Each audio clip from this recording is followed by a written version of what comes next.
Bill Golden was the art director at that time, and a very good friend of mine. And I had said to Bill, we wanted something that was ours and unique and so forth. He started out with CBS, the letters with a spotlight on them that crossed the screen. I felt it was not only static, but I just didn't like it. And I told Bill I didn't like it, and I didn't get any argument because he didn't have something better in mind, but we had to have something.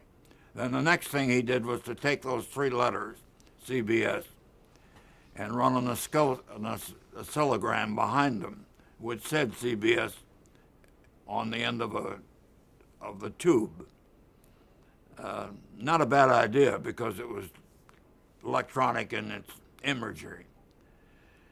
But I didn't think it had any real zing. And we talked about it from time to time. I was always needling him to get something better. And then one day he came up and said, I got something I want to show you. And took me up to a private viewing room on forgotten what floor it was. And we ran a film strip of the eye with clouds behind the eye and things moving and so forth. Absolutely magnificent. And I said, let's do it without the motion because you can't put a moving cloud background on the side of a camera or on physical material. It has to be very simple. So we ended up with the eye. There were two television divisions in the company. One had to do with the station operation. The company-owned stations were in one group. They were the real money makers. And then there was the network, which was obviously the big showpiece. The network couldn't have cared less whether they had a symbol or not.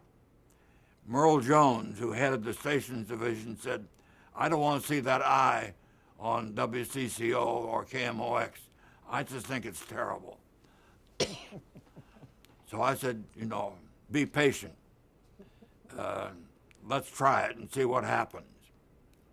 At the end of the first year, or roughly the first year, the network was happy with the eye. It never had been negative. Merle, who had been negative, told me that he thought it was a great symbol and he liked it. On the other hand, Paley said to me at lunch one day, don't you think we've used that eye long enough? It was about the end of the first year. And I said, Bill, just about the time when you're getting to that point, that's when it's beginning to take hold. Oh, he said, I just think we ought to find something better than the eye.